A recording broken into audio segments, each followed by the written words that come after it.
Bonsoir. Salut à tous, bienvenue, c'est Sneak. Oh là, ça fait peut-être un peu beaucoup pour un début d'épisode, non? Aujourd'hui on est mercredi, comme tous les mercredis, c'est l'heure du Pokédex. Sneak. Et je suis malade. Et j'ai aussi ça. En fait, je me suis battu, c'était très dur. C'est faux, je me suis juste cassé la gueule en vélo. Et déjà, ça fait un chouïa moins stylé. Tiens, en parlant de se battre style, j'ai une magnifique transition. Je vais pas vous mentir, j'ai longtemps hésité pour choisir le Pokémon de la semaine avec le commentaire de -6, The Sniper King -6. qui suggérait Blizzard. Mais comme on a déjà fait un Pokémon de la 4ème génération et un Pokémon de type plante, j'ai finalement opté pour le commentaire de Crochard Lépreux qui suggérait Bagaïd. 5ème génération, un typing génial, un move pool énorme, des stats uniques. Et puis bon, Bagaïd étant un Pokémon que j'adore, j'avoue que ça a un peu penché en sa faveur. Il peut mettre une putain de capuche.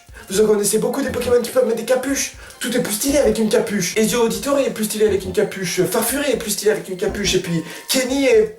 Ouais, non, en fait, oubliez. Donc désolé Blizzard, mais à une prochaine fois. Bref, sans plus attendre, passons à l'épisode 4. Terris, épisode 4 du Pokédex de Sneak. Bagaïd est le Pokémon numéro 560 du Pokédex national et a été introduit par les versions noires et blanches et leur incroyable quantité de nouveaux Pokémon aussi bons que mauvais. C'est le Pokémon Gang de type Ténèbres Combat, il mesure 1m10 pour 30 kg. Côté reproduction, il fait partie du groupe d'œufs terrestres, bon jusque là rien d'incroyable, et draconique. Oh mon dieu, c'est carrément stylé! Il a des racines de dragon, comment ça peut pas être stylé? Et vous avez autant de chances d'avoir un mâle plutôt qu'une femelle lors de sa reproduction. Sa sous-évolution est Baguidoine, Pokémon un peu d'herbe, je vais vous l'avouer. Mais bon, il évolue au niveau 39, on a Karateka, dragon du ghetto, donc pas mal le petit. D'ailleurs, dans sa forme shiny, les bouts de peau qui lui servent de capuche deviennent verts, ce qui est un peu stylé. De toute façon, tout dans Bagaïd sent le style à plein dé. Sa description Pokédex dans Pokémon blanc dit il détruit des blocs de béton à coups de pied. Et sa description dans Pokémon noir dit qu'il crache un venin corrosif. Bon bref, passons au compétitif. Côté statistique, Bagaïd est vraiment un très bon Pokémon. Ses plus fortes stats résident en défense. Bon, mis à part le côté PV qui sont seulement de 65, sa défense et sa défense spéciale sont toutes les deux de 115. Son attaque est de 90, ce qui est très bon. Bon, son attaque spéciale est de 45, mais ça on s'en fout total. Et sa vitesse est pas vraiment bonne, ce qui est un peu regrettable, mais est quand même de 58, qui est toujours mieux qu'un Solordo. Donc on va surtout retenir le côté défense spéciale et son attaque de 90, qui est vraiment très bonne. Bagaïd a 3 talents. Le talent Mu qui lui confère une chance sur 3 de se soigner des problèmes de statut, Impudence qui lorsqu'il met un Pokémon KO va augmenter son attaque, et Intimidation qui est son talent caché qui va baisser l'attaque de l'adversaire lorsque Bagaïd va entrer en jeu. Côté capacité apprise en montant de niveau, on va surtout retenir Pied Voltige au niveau 31 et Mâchouille au niveau 38. Pour les CT en revanche, le choix est un peu plus gros. Il peut apprendre la CT 08 Gonflette, la CT 45 Repos, la CT 84 Direct Toxique, et voilà, c'est déjà pas mal. Grâce au donneur de capacité, vous pouvez lui apprendre Colère, Sabotage et Tête de Fer, mais son véritable potentiel réside dans les capacités qu'il peut apprendre via reproduction. Il peut apprendre des capacités setup comme Danse Draco, qui est un peu l'équivalent de Gonflette, sauf qu'au lieu d'augmenter la défense, ça augmente la vitesse. Vampipoint qui va stabber, qui va redonner des PV à notre Bagaïd. Bluff. Il peut apprendre les 3 points élémentaires qui sont Point Foot, Point Glace et Point Feu. Et enfin, Psycho de Boule. À cause de son typing, Bagaïd est faible aux capacités Vol, Combat et fait x4, mais résistant au type Roche, Spectre et Ténèbres. Et attention, il possède une immunité au Psy. Bon voilà, on a vu tout ce qu'il y avait à savoir sur Bagaïd. Maintenant, passons au moveset que je vais vous proposer cette semaine. Cette semaine, je vais vous proposer 2 sets compétitifs de Bagaïd qui sont très connus, qui sont le set Danse Draco et le set Gonflette. Mais en plus de ça, je vais vous proposer un set support bulky. Passons d'abord au set Danse Draco, si vous voulez bien.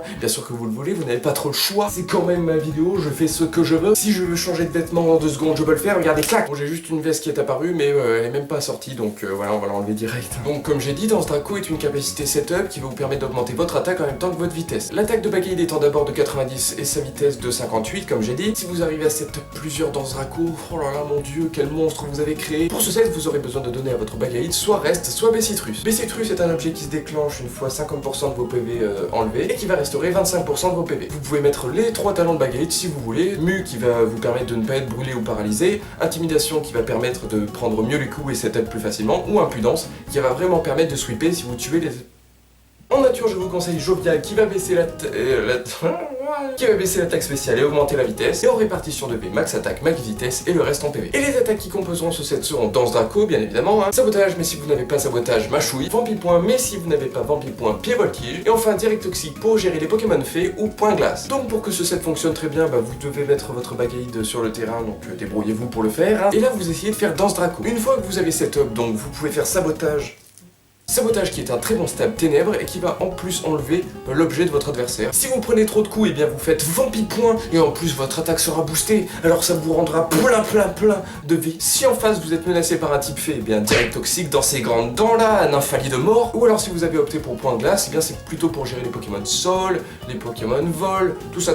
En préparant cet épisode, je suis allé un peu en classé, voir ce que Bagaïd donnait, et j'ai fait un match contre que des Pokémon OU, donc le meilleur tiers en dessous des légendaires. Mon Bagaïd avait le talent impudent et l'objet reste. Et en moveset, il avait Danse Draco, Vampi-Point, Direct Toxique et Mâchouille. Et vous pouvez voir que après avoir setup une Danse Lame, j'ai pu sweeper toute l'équipe adverse. Oui, je joue en anglais, bon voilà, c'est parce que j'ai un minimum de swag, tu vois, je pèse. Avec Impudent, j'ai augmenté mon attaque, j'ai pu continuer mon sweep. Donc n'ayez pas peur de setup Danse Draco, hein. Déjà que vous avez une bonne défense et défense spéciale, et en plus vous avez des objets qui vous restaurent, vous avez Vampi-Point, donc n'ayez vraiment pas peur. Votre nature joviale va aussi augmenter votre vitesse, donc ça va être très facile d'outspeed les Pokémon adverses. Si vous avez opté pour Mu, bah, vous n'avez pas à vous soucier de la brûlure et de la paralysie. Voilà, passons maintenant au set Gonflette. Pour ce set, niveau talent, je vous conseille soit Intimidation, soit Mu. Impudence n'est vraiment pas utile. Comme votre vitesse sera pas boostée, ça va pas être d'une grande utilité. En objet, si vous avez opté pour Mu, et bien vous donnerez Reste, mais si vous avez opté pour Intimidation, vous donnerez la Béprine qui va faire le même effet que Mu une seule fois par contre. En nature, Prudent qui va baisser votre attaque spéciale et augmenter votre défense spéciale. Et niveau répartition de V, max PV, max défense spéciale et le reste en attaque. Pourquoi ne pas investir en défense? Et bien parce que vous avez la capacité Gonflette qui augmente l'attaque et la défense. Vous n'investissez pas les EV parce que ça va augmenter.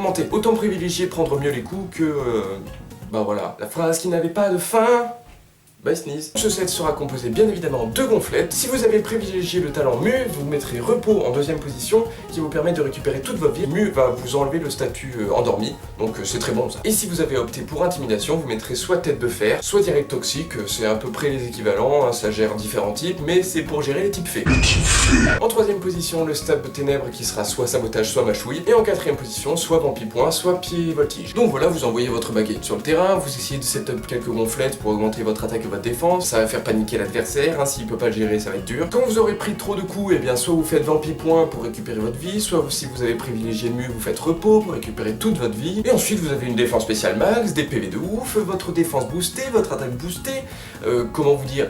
C'est un monstre que vous venez de créer. Vous avez soit Reste, soit Béprine, donc la brûlure, bah, s'en fout. Mais passons maintenant au troisième set qui peut être lui aussi utile et qui est un set support bulky. Donc là on va vraiment se servir des bonnes statistiques de défense de Bagaïd et faire un set autour. Je vous ai déjà expliqué ce qu'était un support, hein, c'est un Pokémon qui va aider votre équipe. Donc là on va lui donner soit l'objet Bessitrus et un nouvel objet qu'on n'a pas utilisé encore dans les épisodes du Pokédex Sneeze qui est la veste de combat. La veste de combat augmente votre côté défensif spécial mais vous ne pouvez pas utiliser de capacités qui ne sont pas attaquantes, donc vous pouvez oublier les setups. En talent ce sera seulement intimidation. En nature prudent comme j'ai dit qui augmente la défense spéciale et baisse l'attaque spéciale. Et niveau investissement maximum PV. Et là ça va être compliqué. 164 en investissement de V-attaque et 92 en investissement de défense spéciale. Ce qui va vous permettre d'être aussi efficace sur le plan attaquant que sur le plan défensif. Le moveset sera composé d'abord de Bluff. Bluff, si utilisé en premier lorsque votre Pokémon touche le terrain, va obligatoirement apeurer l'ennemi, sauf s'il est immunisé comme Mega Gallop. C'est très bien pour gagner un tour et pour avoir des dégâts résiduels. La deuxième capacité sera le stab combat, donc vampi-point. Là j'avoue que pied voltige, c'est pas ouf parce que ce qu'on veut c'est récupérer des PV. En stab combat pareil, on va enlever mâchouille et on va mettre uniquement sabotage parce qu'on va chercher à faire chier et à enlever les objets de l'équipe adverse. Genre les Evolurock et tout ce tralala là, ou les mouchoirs choix, les bandeaux choix, les lunettes choix, tous les objets qu'on choix dedans, et bien on va chercher à les éliminer parce que c'est vraiment des menaces potentielles. Et enfin si vous avez choisi l'objet veste combat, vous pouvez mettre soit tête de fer, soit point de glace pour gérer les Pokémon fées et vol. Et si vous avez choisi la Bessitrus, vous pouvez mettre des capacités comme abri qui va vous permettre de pas du tout récupérer des PV, c'est faux, mais qui va vous permettre de gagner un tour. Ou alors vous mettez provoque, je préfère provoque que abri perso, ce qui va empêcher les Pokémon adverses d'utiliser des capacités setup, les capacités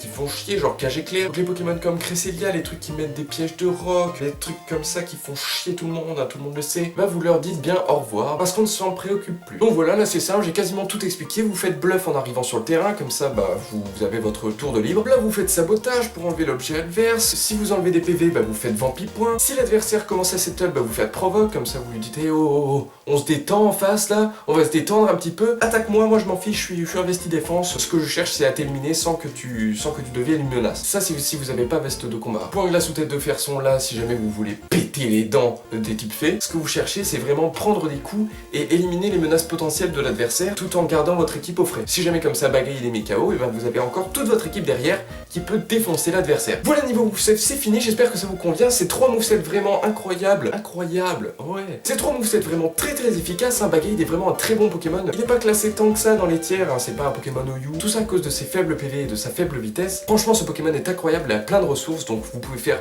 plein de movesets avec toutes les capacités qu'il peut apprendre. Je vous ai pas tout cité parce qu'il y a vraiment plein de choses. Donc on va dire au revoir à notre karatéka pour cet épisode. J'espère que ça vous aura été utile, que ça vous aura plu. Et si c'est le cas, laissez un like, commentez, ça fait toujours plaisir. N'oubliez pas de laisser dans les commentaires le Pokémon que vous souhaiteriez voir dans le prochain épisode du Pokédex de Sneeze. On se retrouve la semaine prochaine pour le 5e épisode du Pokédex de Sneeze. Et en attendant, n'oubliez pas... Soyez à toi.